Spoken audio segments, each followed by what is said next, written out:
നമസ്കാരം. നമ്മുടെ നാട്ടില് കേരളത്തില് വീടില്ലാത്ത പാവപ്പെട്ടവർക്ക് വീട് വെച്ചു കൊടുക്കുന്ന പദ്ധതിയാണ് ലൈഫ്. പ്രധാനമന്ത്രി ആവാസ് യോജന, അതുപോലെ തദ്ദേശ സ്വയംഭരണ സ്ഥാപനങ്ങളുടെ ഇങ്ങനെ വീട് വെച്ചു കൊടുക്കുന്ന പരിപാടികളൊക്കെ ചേർത്തിട്ടാണ് ലൈഫ് എന്ന് പറയുന്നത്. സംസ്ഥാനത്തിന്റെയും തദ്ദേശ സ്വയംഭരണത്തിന്റെയും കേന്ദ്ര സർക്കാരുകളുടെ ഒക്കെ സംയോജിപ്പിച്ച പേരാണ് ലൈഫ്. അപ്പൊ ഈ ലൈഫില് വീട് കിട്ടിയ ആൾക്കാർക്ക് 420 സ്ക്വയർ ഫീറ്റ് പണിയാനായിട്ട് കൊടുക്കുന്നത് 4 ലക്ഷം രൂപയാണ്. അപ്പൊ ഈ 4 ലക്ഷം രൂപ ഗുണഭോക്താവിന് കൊടുക്കും. ഗുണഭോക്താവാണ് വീടിന്റെ പണി തീർക്കേണ്ടത്. കുറച്ചൊക്കെ കയ്യിൽ നിന്ന് എടുത്തിട്ട് പണിയണം എന്നുള്ളതാണ് കോൺസെപ്റ്റ്. അത് നമുക്ക് എല്ലാവർക്കും അറിയാം. എന്നിരുന്നാലും 420 സ്ക്വയർ ഫീറ്റ് പണിയാനായിട്ട് കൊടുക്കുന്നത് 4 ലക്ഷം രൂപയാണ്. അപ്പോൾ ഒരു 1000 രൂപ താഴെയാണ് ഒരു സ്ക്വയർ ഫീറ്റിന് കണക്കാക്കുന്നത് എന്നർത്ഥം. അപ്പോ ഈ 1000 രൂപയ്ക്ക് ഗുണഭോക്താവിന് കാശ് കൊടുത്തിട്ട് വീട് പണിയിപ്പിക്കുന്ന പദ്ധതിയില് 1000 രൂപ സ്ക്വയർ ഫീറ്റിന് ചാർജ്. ഇപ്പോ വയനാട് ദുരന്തമുണ്ടായ സ്ഥലത്ത് അവിടെ വീട് നഷ്ടപ്പെട്ട ആൾക്കാർക്ക് സർക്കാർ നേരിട്ടിട്ട് വീട് വെച്ചു കൊടുക്കുകയാണ്. സ്പോൺസർമാർക്കൊന്നും വെക്കാൻ അധികാരമില്ല. അതിന്റെ കാശ് സർക്കാരിന് കൊടുത്താൽ മതി. സർക്കാർ ഊരാലിങ്കലിന് കൊടുത്തിട്ട് അവരെ കൊണ്ട് ചെയ്യിപ്പിച്ചോളും. 1000 സ്ക്വയർ ഫീറ്റിന് 30 ലക്ഷം രൂപ. അതായത് ഒരു സ്ക്വയർ ഫീറ്റിന് 3000 രൂപ. സർക്കാർ നേരിട്ടിട്ട് വീട് വെച്ചു കൊടുക്കുമ്പോൾ സ്ക്വയർ ഫീറ്റിന് 3000 രൂപ. ഗുണഭോക്താവിന് വീട് വെക്കാൻ കാശ് കൊടുക്കുമ്പോൾ സ്ക്വയർ ഫീറ്റിന് 1000 രൂപ. ഇത് ഒരു ശരിയായ നിലപാടല്ല. ഒന്നില്ലെങ്കിൽ ഇവരുടെ പൈസ കൂട്ടുക, ലൈഫുകാരുടെ, അല്ലെങ്കിൽ മറ്റോടത്ത് കുറയ്ക്കുക. ഇനി നിങ്ങളുടെ ഇത് കേൾക്കുന്ന ആൾക്കാർ സാധാരണ ബുദ്ധി വെച്ചിട്ട്, കോമൺ സെൻസ് ബുദ്ധി വെച്ചിട്ട് ഒന്ന് ആലോചിക്കുക. നിങ്ങളുടെ നാട്ടിലുള്ള കുറച്ച് കോൺട്രാക്ടേഴ്സിനെയും ബിൽഡേഴ്സിനെയൊക്കെ ഒന്ന് വിളിച്ചു നോക്കുക. നമ്മളുടെ ഒരു സ്ഥലത്ത് ഒരു വീട് പണിയാൻ ഇപ്പൊ എന്താണ് നാട്ടുനടപ്പ് ചാർജ് എന്നൊന്ന് അന്വേഷിക്കുക. അപ്പൊ നിങ്ങൾക്ക് ഒരു 1600 മുതൽ 2000 രൂപ വരെയുള്ള റേറ്റ്, 2100 രൂപ വരെ സ്ക്വയർ ഫീറ്റ് റേറ്റിലാണ് ഇപ്പൊ നാട്ടുനടപ്പിൽ വീട് പണിയുന്നത്. ഇപ്പൊ ഞാൻ പേഴ്സണലി എന്റെ വീട് പണി നടക്കുന്നുണ്ട്.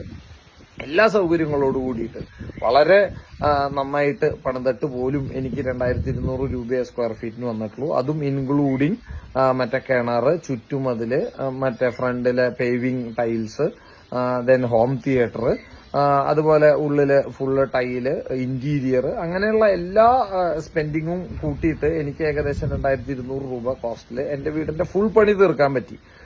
ആ സാഹചര്യത്തിൽ അത്തരത്തിലുള്ള ഒരു സിറ്റുവേഷൻ നാട്ടിലുള്ളപ്പോൾ, നാട്ടുനടപ്പായിട്ട് അങ്ങനെയുള്ള ഒരു കൂലി അല്ലെങ്കിൽ ഒരു ഫെയർ നാട്ടില് 2000 രൂപയ്ക്ക് വീട് വെച്ച് കിട്ടുന്ന സാഹചര്യമുള്ളപ്പോൾ 3000 രൂപ ചെലവാക്കിയിട്ട് എന്തിനാണ് ഈ സർക്കാർ വീട് പണിയുന്നത്? അതും ശോഭ പോലെയുള്ള ഇന്ത്യയിലെ ഏറ്റവും വലിയ കൺസ്ട്രക്ഷനിലെ ഏറ്റവും വലിയ പാർട്ടി, ഏറ്റവും വലിയ കമ്പനി, അവര് സ്പോൺസർ ചെയ്യാം, അവര് വീട് വെച്ചു കൊടുക്കാന്ന് പറയുമ്പോൾ അതുപോലും പറ്റില്ല എന്ന് പറഞ്ഞിട്ട് കാശ് തന്നാൽ മതി, ഞങ്ങൾ പണിയാമെന്ന് പറഞ്ഞിട്ട് ഈ 3000 രൂപയ്ക്ക് എന്ത് വീടാണ് ഇവർ വെക്കാൻ പോകുന്നത് എന്നുള്ളത് എനിക്ക് മനസ്സിലാവുന്നില്ല. ഇനിയിപ്പോ നമ്മള് മതില്, കിണറ്, അതുപോലെ തന്നെ ഇലക്ട്രിസിറ്റി കണക്ഷൻ, വാട്ടർ കണക്ഷൻ, അങ്ങനെയുള്ള എല്ലാ സാധനങ്ങളും പ്രൊവൈഡ് ചെയ്തുകൊണ്ട് ചെയ്താൽ പോലും 2300 രൂപയുടെ മുകളിലേക്ക്. ഇപ്പൊ ഇങ്ങനത്തെ ഒരു സാധനമായതുകൊണ്ട് സർക്കാരിന്റെ നികുതികളും അതുപോലെയുള്ള സാധനങ്ങളൊക്കെ വെയ്വ് ഓഫ് ചെയ്യാലോ.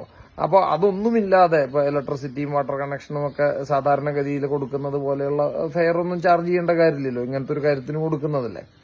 അപ്പൊ അങ്ങനെ ചെയ്താൽ പോലും 2200 രൂപയ്ക്ക് ചെയ്യാവുന്ന ഒരു കാര്യം സർക്കാർ നേരിട്ട് ചെയ്യുമ്പോൾ 3000 രൂപ ചാർജ് ചെയ്യുന്നു. ഇങ്ങനെ തന്നെയാണ് ഈ അഴിമതിയുടെ സ്കോപ്പ് ഉണ്ടാക്കുന്നത്. നമ്മൾ പല ബസ് സ്റ്റോപ്പിന്റെ മുകളിലും 10 ലക്ഷം 15 ലക്ഷം എന്നൊക്കെ കാണാറില്ലേ?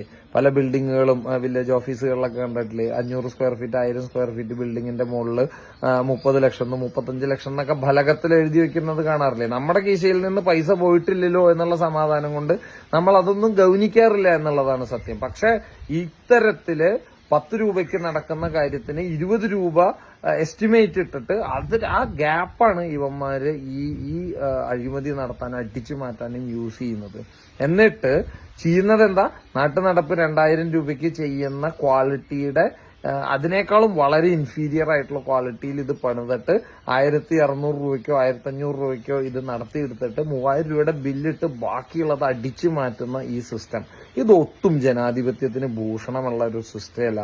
നമ്മളെ ഭരിക്കാനും നമ്മളുടെ കാര്യങ്ങൾ നോക്കാനുമുള്ള പ്രതിനിധികളെ തെരഞ്ഞെടുക്കുന്നു. ആനയാണ് ചേനയാണ് ലോകത്തെ ഏറ്റവും വലിയ ജനാധിപത്യ രാജ്യമാണെന്നൊക്കെ വെറുതെ പ്രൗഢിക്കും മേനിക്കും പറയാമെന്നല്ലാതെ ഇത്തരത്തിൽ നമ്മളുടെ നികുതിപ്പണം അടിച്ചു മാറ്റി ദൂർത്തടിച്ച് കളയുന്ന ഒരു സംവിധാനമായിട്ട് ഇത് മാറരുത് എന്നുള്ള വലിയൊരു അഭ്യർത്ഥനയുണ്ട്.